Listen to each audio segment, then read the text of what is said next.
I've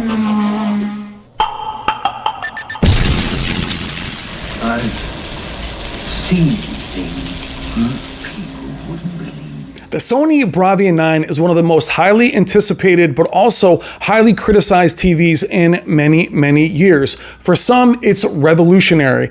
Highly reviewed, perhaps one of the best TVs of the year. For many of you, it's being completely dismissed as old technology. Many of you were very surprised to see Sony go the route of a mini LED as their main 4K flagship this year, considering the success of last year's E95L QD OLED. But there was a reason for the Bravia 9's creation, namely their brand new reference monitor. And in today's tech therapy video, our good friend and partner in crime, Stop the FOMO, has that monitor. He'll be able to discuss what sets the Bravia 9 from its main competition, namely the Samsung QN900D 8K Mini LED Neo QLED Mini LED, as well as the TCL QM8. Why he feels it beats them both, and why he feels the Bravia 9 is not old technology, but revolutionary. Without further ado, here is Stop the FOMO to discuss what makes the Bravia 9 special. Thank you so much for watching. Hey, what's up, guys? I'm Brian from Brian's Tech Therapy. I'm here with my partner in crime, Stop the FOMO. Today, we are talking about the Sony Bravia 9, perhaps being one of the only future-proof TVs out there. And FOMO now has a tool that brings that conversation completely around and why it's needed, what its real strength is. FOMO, talk to me a little bit about the new tool you have in your repertoire on the Stop the FOMO channel. Yes. Oh, I love French references. Repertoire. Yeah, I probably So pronounced that wrong. my tool is the Sony 3110 reference monitor, right? It is the latest reference monitor from Sony, designed specifically to help creators, movie makers, and colorists get to 4,000 nits on the monitor, right? So in the past, they've been doing it with software, but they could never really check that 4,000 nits, like, oh, that's what 4,000 nits look like. So now we have a monitor that goes up to 4,000 nits on a 10% window, but it's not 4,000 like full screen. Full screen is 1,000 nits, right? So from 10% to full screen, 10, 20, 30, 40, 50%, as the windows get larger, the 4,000 nits starts to drop. So around 50%, it's like 1,500 nits, which is still amazingly bright. No TV can hit 1,500 nits at around 50% window. And at a 100% window, all white, no TV is going to hit 1,000 nits. So this monitor is to get that new next generation bright content. But more importantly, what you said, I can now use it to validate content. Is this content really 4,000 nits? Then we can see if these TVs are able to tone map it properly or show it without tone mapping. So yeah, it's a wonderful tool for sure. So what do I always hear? What do we always hear, FOMO? Is it reference? What are you comparing Mhm. it to? And I think what's interesting is when the Bravia 9 was announced as the prototype at CES, it was in tandem with this monitor that was being built. It was in need. So the creators wanted it, they're providing it. That's why the or Sony went with the mini LED backlight master drive Bravia 9. So for a lot of people, this is a very controversial TV. It was overhyped for being a mini LED.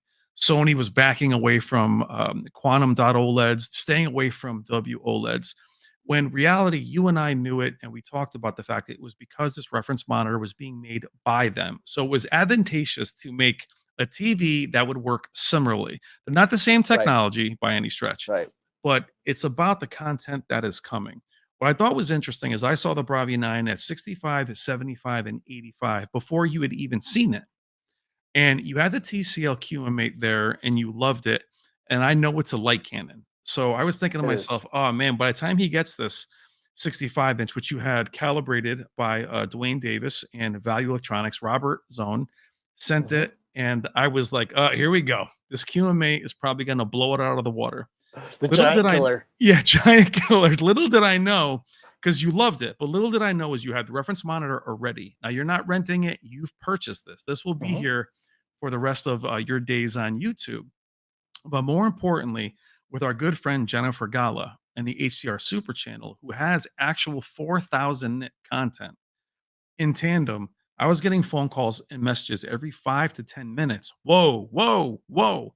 So you actually had the reference monitor prove that it was doing what it said it would do. So I guess what I'm trying to say, FOMO, the brightness and just the backlight, there's more to it, isn't it? It's retaining the gradients and the shadow detail. Tell me a little bit Yeah, about what you were seeing where things weren't clipping. Explain what clipping is for our audience.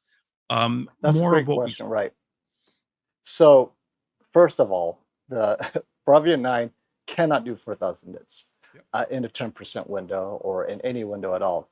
But it does get brighter than other TVs. And in getting to that brightness, the question is always, how much of that color are you preserving? If you get to that level of brightness, but you're losing all color detail, that's clipping, right? Clipping is just, well, there's supposed to be White. some yellow there, but now it's all white, but it's bright. And so the Bravia 9, it preserves the color accurately as a reference monitor will show. Like, okay, so in this scene, it goes up to 4,000 nits or 3,000, whatnot. And there's some color in that bright specular highlight. The Bravia 9 gets closer to that in both brightness and color than any other TV. That's not to say it's 4,000 nits, but it gets closer, which means as the content gets brighter, it doesn't have to tone map as much. The more you tone map aggressively, the more it affects all the colors and all the gradients in the scene. What you want is to avoid tone mapping altogether. So the reference monitor does not tone map, right, at all. If it cannot do it, it just clips. You just lose detail. So that's when you know, oh, it's brighter than my monitor can handle. The TV's tone map. So if it gets brighter beyond the ability of the TV will dim the entire image or dim the specular highlight. I mean, it does some kind of dimming algorithm. Each TV is a little different. So when you compare the Bravia 9 to other TVs, that's when you see, wow, the Bravia 9 is brighter than the other TVs while preserving that color detail. The other TVs also try to preserve it, but they have to dim it more aggressively. So Yes. that's when you go, aha, the Yep. Bravia 9 is brighter, and I see that color, and that color is supposed to be there. So that's kind of like where the reference 9 is. And sometimes you go, wow, that's as bright as the reference monitor. Oh, so it hits it. So, and again, the Bravia 9 doesn't hit 4,000 nits. So of those times where the reference monitor does hit that 4,000, you can see that the Bravia 9 is not quite as bright, but you'll be surprised how close it gets. All right. So again at M-Wave, we were discussing we had we ran or we produced their TV comparison. We had players from LG, namely the G4, S95D from Samsung, which was very bright. Same with the G4. But what's funny is we had the Bravia 9 and the Sony A95L. Mhm. Bravia 9 was there, A95L was on the left, and the QM8 was on the right, which is a light cannon. And what's Right. funny is how many people came in and pointed to the A95L thinking it was the Bravia 9. And what I thought Yep. interesting about that, and is people that are hearing that FOMO are going to say, well, does that mean the Bravia 9 is not bright enough? Well, in reality, it's contrast ratio, and it was bright where it mattered. So when I was looking at the QM8, one, the viewing angles were much less on the QM8, regardless of the zone count. That was very important. You could sit off all the way on the side of the room. The Bravia 9's viewing angle was great, especially at Yep. a 65-inch FOMO. That room was massive. Yeah. But the QM8 kind of stayed bright all the time and had a hard Yes. time changing it, where you would see the Bravia 9 was like, hey, and you could tell by all the other TVs, FOMO, that tone mapped okay or accurately, the sky was blue. And the Uh-huh. Bravia 9 held that and then had the specular highlights. And quickly with Jen's content, and special shout out to Jennifer Gala, her second channel, HDR Super Channel. Check her out in the description below. She's able to actually provide actual 2,000, 5,000, 10,000 net content FOMO.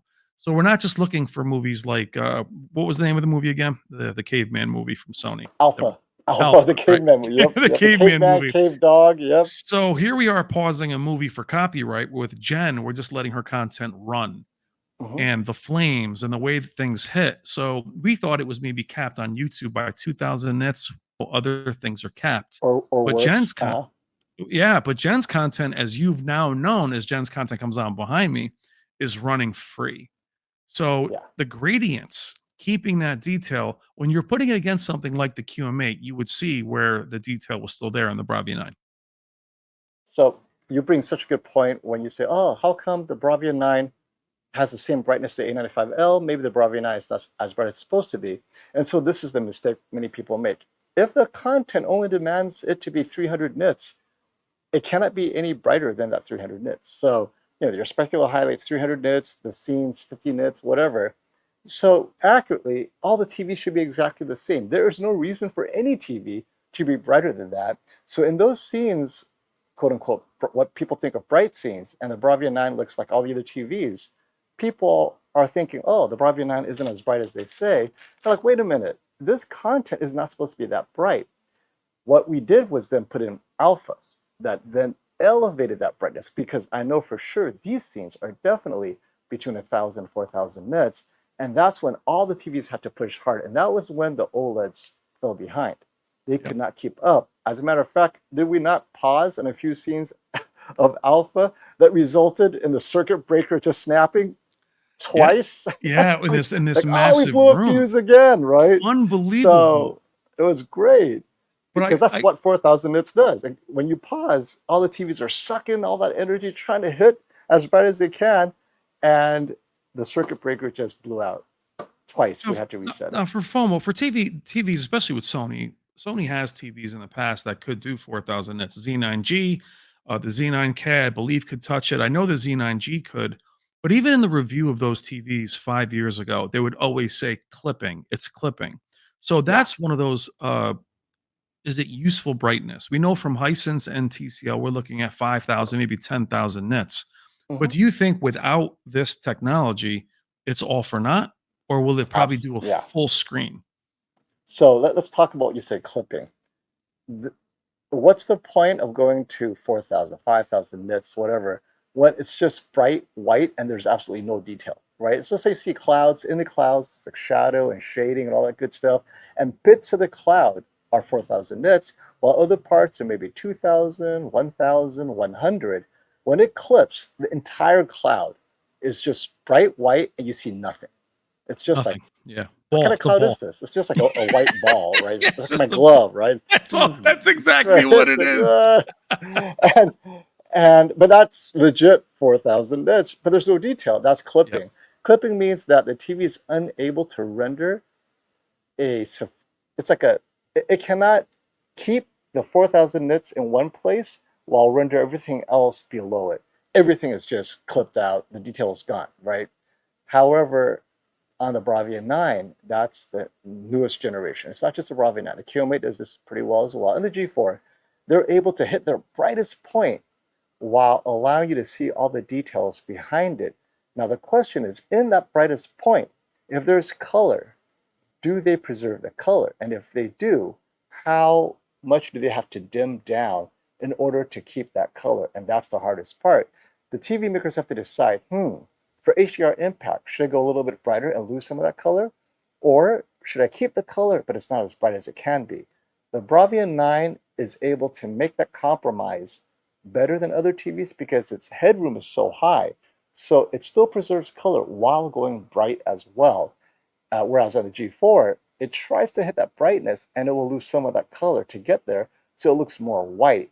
Now with the G4, you could go into dynamic tone mapping off professional mode, and you could bring some of that color back, but then everything dims down.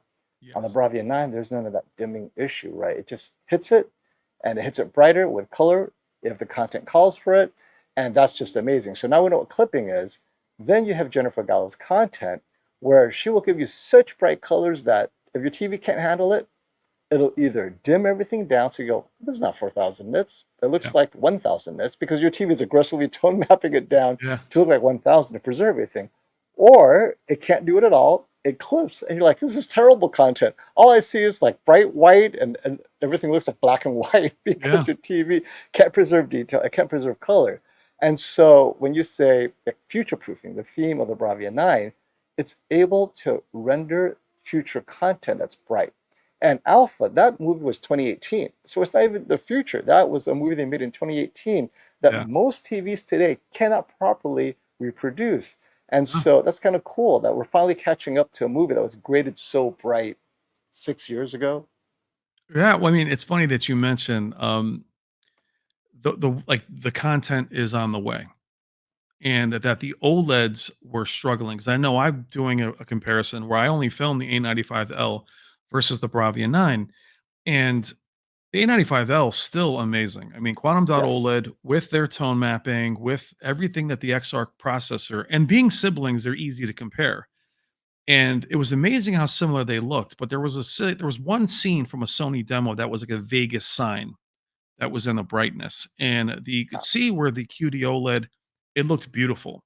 But the sign on the Bravia 9 was true to life. yeah, Now, it was I want to a get little your bit opinion. brighter, a little bit punchier. Yeah, it was, boy, it just looked real. Now, granted, I want to say this, and I want to get this out of the way. The conversation, I know we've done this, where is OLED dead? We've had that as conversation. But we've heard in our comments lately is Sony can't afford QD OLED. Sony doesn't want to pay for W OLED, even though they have the Bravia 8 this year, which is also Right, excellent. I have right, the right, right. 880L over here. I want them to keep that same energy when they see a QD OLED next year from Sony. Well, But no, no, Brian, we can't assume. I mean, maybe Sony can't afford it, right? I don't want to eat I don't want to eat my words, right? yeah, exactly. Let's not assume Sony could afford it. Sony's like, yo, man, we can't do it. But Yeah, the fact stop it. is, it wasn't. So I guess what people think, and this is where the misconception is. I think people thought that this was an X95L with a higher zone count, and they called it a day. That's not what you're seeing, because for me, the Correct. X95L was probably their best overall mini LED. And here's why: it was gorgeous, very natural, the best local dimming I've seen from Sony yet, but it Hmm. lacked that wow factor. It almost just wasn't trying to be super bright. It was almost trying to be an OLED. Now the But Bravia 9 brings that back. let me pause you right there because I think you brought up a good point, which was X95L had a lot more dimming zones than Sony ever had. And this year's Bravia has 3 times more dimming zone than the X95L. Yep. But what I discovered at M-Wave and in my own studio with the QM8, we've reached a point of diminishing returns for dimming zones. So the Yes. QM8 65 inch is like what, 2,000 dimming zones, the most of any 65-inch TV, 4K ever. And Sony has less dimming zones on the 65-inch Bravia 9 than the QM8. But what it does have that the QM8 doesn't have to keep it competitive is its mini LED are individually dimmable 22 bits of dimming Yep. With power, right? the new panel. Right. So when you combine that with dimming zones, now you have even more nuanced dimming. So the dimming zone count alone clearly is not enough because I see the differences, and on another video we'll go over the differences at some point. Yep. But TCL needs to see, oh my gosh, we could keep on throwing dimming zones at it, but that's not enough because the backlight also has to be controlled. The Of dimming course. Yeah. zone and the backlight and the mini LED backlight together, and Sony figured it out. They go, okay, we got dimming zones, and they probably just kept on adding dimming zones. You know what? Why aren't things getting better? You And imagine it it's gets crowded, FOMO, and it yeah, probably is the problem. are we gonna do we need 1080p dimming zones? We got Like, do we need 50,000 of them. dual cell, right? Yeah, And exactly. so I love that they go, okay, let's think outside the box. Let's control the mini LEDs. Yeah. That was the solution, and maybe in the future, more mini LED, more dimmable, right? I mean, so there's more space to grow on the mini LED side. And what you said about adding more dimming, so the X95L is old generation. They Yep. tried to throw dimming zones at it, and they're Yep. like, there's a limit to this because the QM8 threw even more dimming zones at it, Yes. and it's not that much better than last year's QM8 in certain things. In other things, it is better, but in certain things, it's like they've hit a wall to Yep. improve those things, but Sony did not. Sony kind of jumped that wall. They leaped in front of the Hisense and the TCLs because next year they'll continue to throw dimming zones. And my prediction is at some point you guys are going to end up with a dual cell. And Hisense had the dual cell and they gave up on the dual cell because that Yeah, they was too struggled. much, Yeah. right? So Right. yeah, I think Sony's on the right track with this on the LCD side. Now, to your point about OLED being dead, I don't want to say dead, but OLED maybe not being exciting this year because we're all talking Bravia 9. If you do a Google Trends search, there are more people searching for the Bravia 9 than any other TV. G4 is second to the Yep. Bravia 9 in search. Yep. That tells me that Sony is doing its job, kind of like getting the word out, and people are just waiting for Black Friday to pick it up. Yep. So, yeah, this is an exciting TV, and it's just so ironic that it's an old technology given new life. That's the trick there, FOMO, is that the X95L, again, love the TV. When I compared that to the A95L, it seemed like the X95 was trying to be the A95L.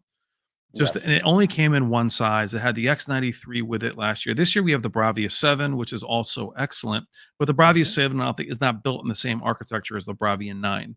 The Bravia Nope. 9 is its own thing. And Right. It people doesn't have have it doesn't, it has mini LED, but it does not have the 22-bit yes, dimmable mini LEDs. the It is controller. more like the TCLs and the Hisenses. Yeah. Yeah, and what we saw was the cutout, and we've both featured it on our channels where it shows the local dimmings wrapping around the image. It's very, very bright. But what I love about, or the misconception is, it's old tech. They're relying back on it. But the reality Yeah. is, unless you're going micro LED, which Sony has a version of, they all have a version of this. We know. And Oh, you can't go micro LED. yeah, You yeah, yeah, can't. exactly. You can't. And, It's and the not, it's not funny even thing, an option. well, and what's funny at M Wave 2 FOMO is a lot of the questions went back to OLED, and then the Bravia 9 was there at 65 inches. I wish we had it say at 75 versus the others, or Or 85, 85. which I think is the best I've ever seen. And let me emphasize why it's the best you've ever seen. So we talked about dimming zones, right? The 85 has more dimming zones per inch relative to the 65. So a lot of people say, well, is the 85 better? And I know we had it measured, and Yep, the brightness technically is the same, but its contrast should be better yeah, because it has more dimming zones per inch for the TV. So the density of dimming zones on the 85 inch is higher. And that, I believe, makes a small difference, but it may be enough to push its performance to a visible degree, right? Because yeah. technically, it's not the same TV. It's got the dimmable mini LEDs, but it's got more dimming zones per inch relative to its size over the 65 inch. That to me is amazing. And they're not the only ones. TCL did the same thing, right? Of As you get course. larger, all these TVs are just piling on the dimming zones, giving it more dimming zone density so that you can really feel that contrast improvement in the larger sizes. So yeah, it's definitely not an illusion. I Well, am sure the contrast is a little bit better on the larger size. well, and FOMO, it felt blinding. Obviously, we know that part of that's just the screen space. The larger Yeah, screen size, right. size Yeah. gives that to you. Well, we talked. So I had a lot of people ask us, because they were stuck on QD OLED. And what did they keep saying to us, FOMO? Well, what size? Because these are all projector guys that are in this enthusiast Mhm. FOMO, and they kept saying to us, "Yeah, I'm looking for an 85." Yeah, We kept going right back over to the Bravia 9, and I think that's where QD OLED, especially QD OLED from Samsung Displays, is capped, right? The G4 at least is at 83. They do have a mhm, 97 coming out soon, but it's much more expensive. But that fact that people are starting these big sizes now at 85, it really is alone. Its closest competition would be the QN900D AK Neo QLED at nearly $9 or $10,000. And yeah, that's where I want to discuss a little bit about what the Bravia 9 is really replacing. It's not really just replacing the X95L, it's kind of replacing the Z9K as well. absolutely. So it's Yeah. kind of not just a replacement for that TV. And while it's kind of expensive at 65 FOMO compared to other mini LEDs, at 85, I believe it's about $1,000 less than the 83-inch Oh, G4. well, let's compare right now. The 85-inch Bravia 9 is around 4,700 right now. I remember when the Vizio The was that much, 75, it's Yeah, 2016. Remember shameful. that? And that was a And bargain in 2016, just for context. I still remember the Linus Tech Tip He's like, "It's video on. amazing." Wait, is that blooming? Is it flashing? Wait, what's happening here? Yeah, Guys, don't worry. It's only a firmware. I'm like, I'm yeah, not touching that but the TV. point was, in 2016, a 75-inch 4K TV at 4,000 was a bargain. The Hmm. Z9K, I believe, was almost 10. The A90J was 8 grand at 83. And I was shocked that the 85-inch Bravia 9 was affordable. Now, I use affordable lightly. We don't like Yes. to talk money here, but But the I G4 is 6,300. yeah, the G 4,700, yep. 63. That's $1,600 difference. And so it goes to the question, is it $1,600 better? Or if you could afford 6,300, then of course, Yeah, get the 83-inch MLA. There's no yeah, doubt about it. But it's so close that for those who are, well, my budget's around 5,000. Should I save and get the other one? You could. I wouldn't argue against either one, but I found the Bravia 9 very enjoyable. And at 85 inches, I envision that it'll be equally enjoyable. So So, You and know? FOMO, that's where LEDs have always shined in the battle versus OLED is Hmm. brighter and a bit more size. But back then it was 75 versus 65. Now we know the 77 inch size throws a monkey wrench into that because now they're Right. bigger than the 75. But at this Right. 85-inch size, even I would favor the Bravia 9 for movie watching alone, Yes. simply because as good as the A95L is, it stops at 77. There is no 83-inch Hmm. option. And as much as I Hmm. love the A80L behind me, it's a WOLED at 83 inches. It's not going to be able to hang with the Bravia 9. So it really is alone in that regard. And then, like as I mentioned, it goes after the 2 times more expensive Neo QLED, which has a totally different signature FOMO. So talk to me really quick about Sony's signature with mini LEDs, where Samsung is so good at controlling the blooming, but it does tone map things down a bit. You really see the tone Yeah. mapping on Sony as shadow detail, keeping the brightness. But you said that you like the local dimming on it in the 65. Absolutely. So this is how you have there's only two themes for LCD TV slash mini LED because it's a compromise. In order to hit those specular highlights, you have to make a choice. Either you hit those specular highlights, but that leads to blooming and lifted blacks, but you got the specular highlights near OLED like. Or you want your uniformity of black levels and everything else to be OLED-like, but you bring down the specular highlights a little bit. So Sony has, I believe, that compromise perfected erring on the side of black level uniformity and TCL going hard for the specular highlights, and Samsung feels like it's gun shy. It's pulling back even further than Yeah. Sony, dimming even harder to make sure there is never any blooming. It wants to have the perfect black bars. So Sony's black bars, you have a choice now. If you set local dimming to high, your black bars will be as black as the Samsung, but then your specular highlights will be barely brighter than Samsung specular highlights. But if you go to medium, your black bars are a touch lifted. I don't think it's noticeable, Yep. but your specular highlights takes that jump without introducing the what do they call the glowing, ghosting, glowing, Yeah, yeah, right? yeah, Kind of like exactly. that, The that blooming, that's weird lifted black yep. around the areas Make it and milky. clouding. Yeah, the milky Yep. clouding. Whereas the TCL, you have no choice. You Yeah. get those specular highlights, deal with it because that's why you bought it. More often than not, that works for TCL, but it results in lifted shadow detail. Everything is slightly lifted. You cannot correct that because, I mean, I tried. You cannot. Sony, at least you can kind of waffle between perfect black bars, slightly lifted, but more specular highlights. Sony found that recipe, and I think it works very well, and it's thanks to that mini LED 22-bit. It allows them to kind of shift a little bit here and there, but it's very subtle because in looking at local dimming high and medium, it's very similar. Whereas on the Samsung, it's kind of extreme.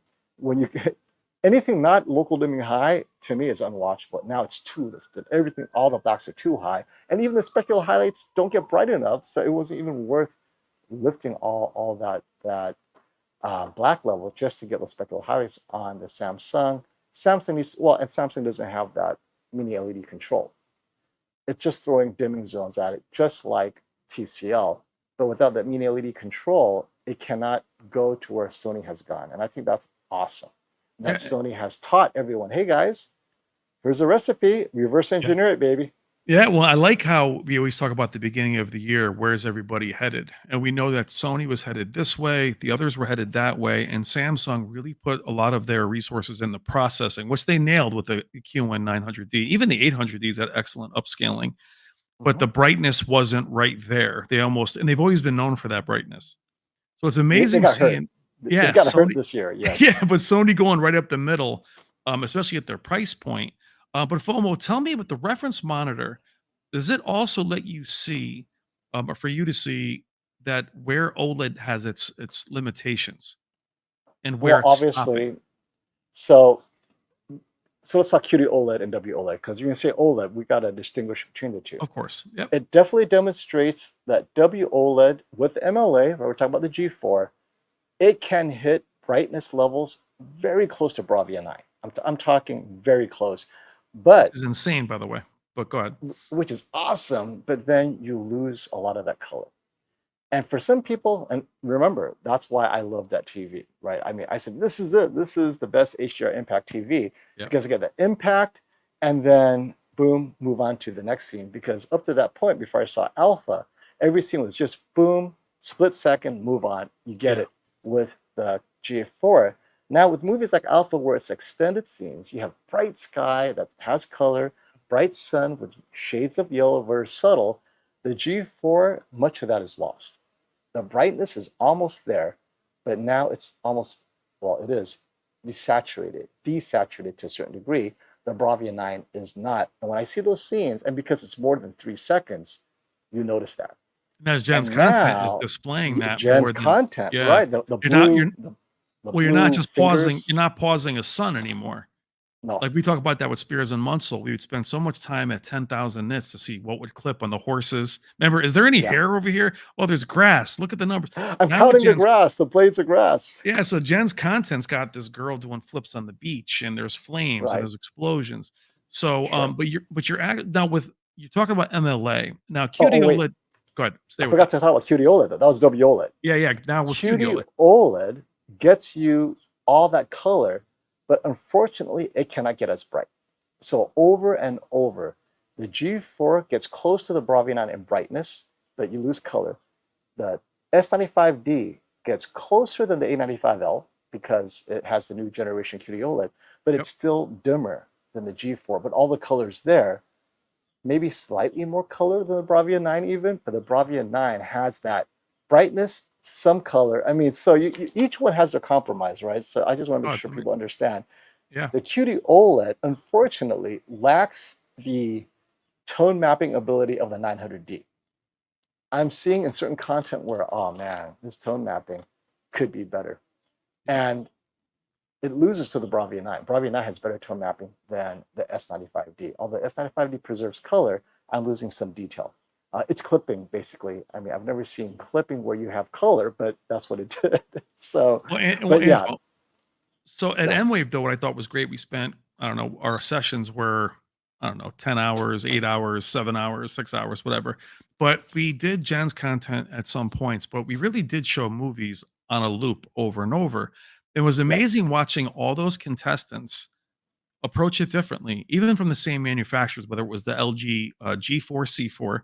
What I really thought was interesting is the S95D, because we had a brand new one, looked like the brightest TV in a lot of the shots, except when those shots Yes. were really that brightness. Then we saw it kind of dim itself down, not because of ABL, it just wasn't Mm-hmm.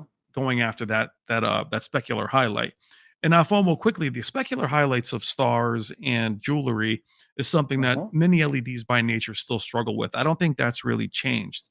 Right. But the Agreed. sparks and explosions that we've always talked about, it's amazing watching the Bravia 9 pull ahead. Is that something you've seen with the reference monitor, proving it? Yeah.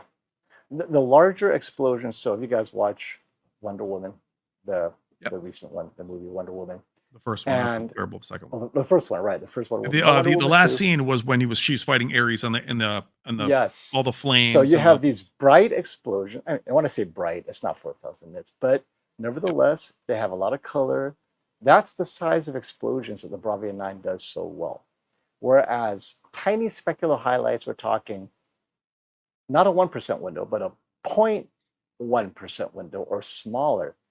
That's not the strength of the Bravia 9. And if that's the content you have, whether it's gaming or movies where you're constantly looking for the stars to wow you, got to get an OLED. I mean, the G4, the S95D, the A95L, they will all nail those scenes up yep, and down. No one's going to touch them.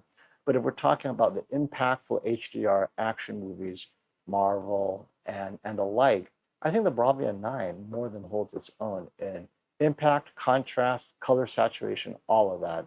It does it all so well. And at all sizes, 65 to 85 inches.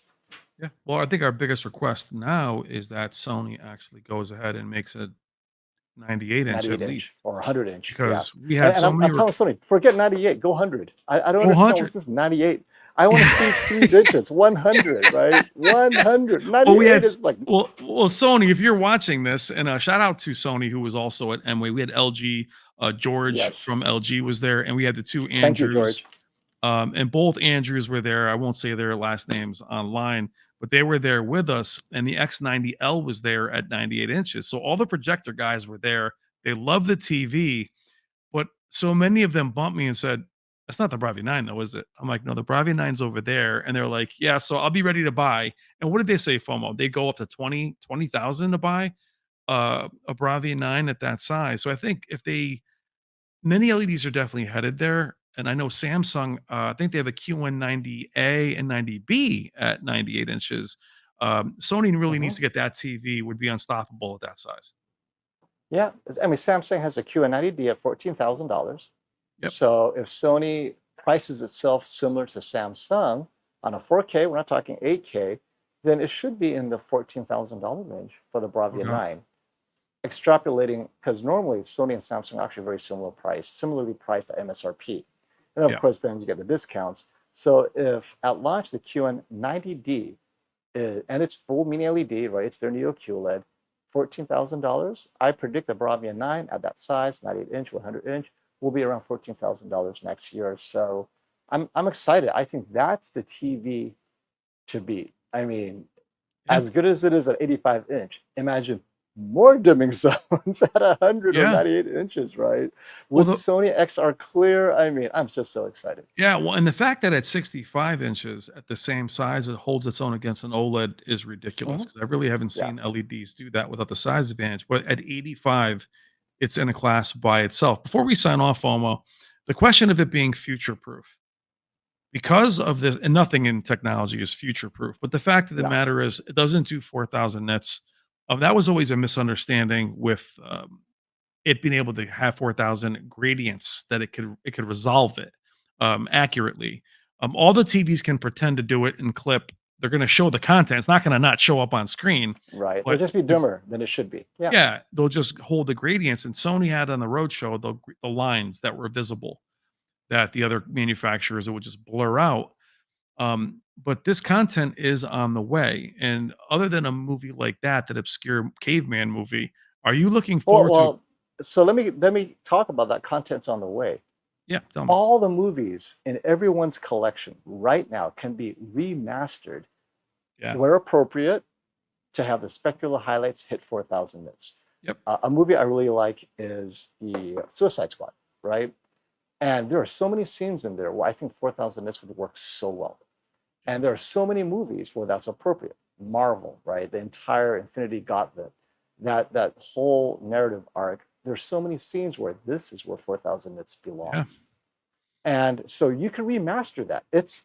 They remastered Lawrence of Arabia for Dolby Vision, for heaven's sakes, Yeah. right? Well, I You wonder can if remaster anything. well, I wonder if Sony can do that with their Bravia Core, maybe, Yes, and drop absolutely. those. So they should probably Yes. try that there. But I know Yeah. that a lot of the They just send streaming. it to their team, do it with love, right? Just don't be lazy. Yeah. Send it to Criterion, whoever, and say, look, guys, I want you to hit 4,000 nits where it's appropriate. And these are the movies, right? We're not talking about The Godfather. I don't think Godfather needs 4,000 nits. But there are Santino. certain movies like Jaws, right? Yeah. Jaws, you're out on the beach and you have those sunrise sunsets. I mean, Yeah. there are certain scenes where it's legit. You don't have to have the whole movie for it. It could just be a 30-second segment. I just think it's so much fun to have that capability. And the TVs that can't handle it, guess what? That's what tone mapping is for.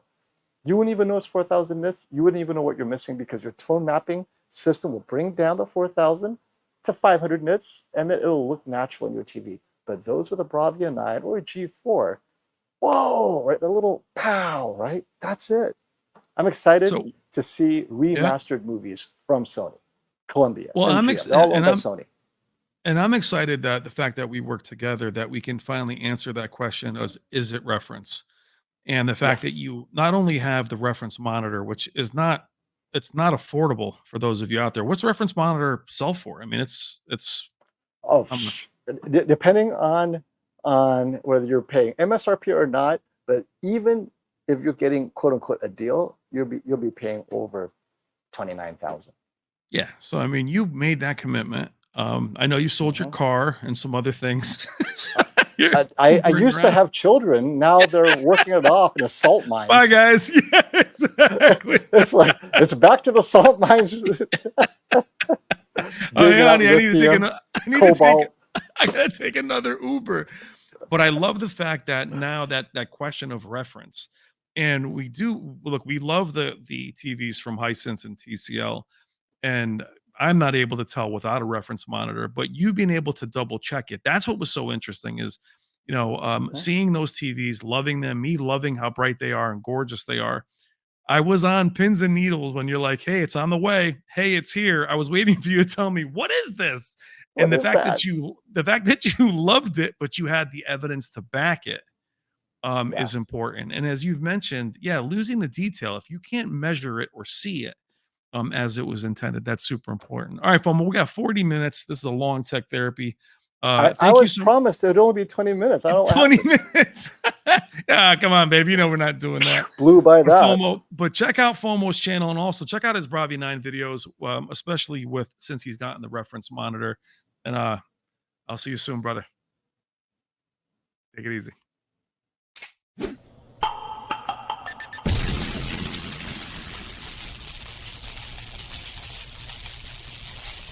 There can be only one.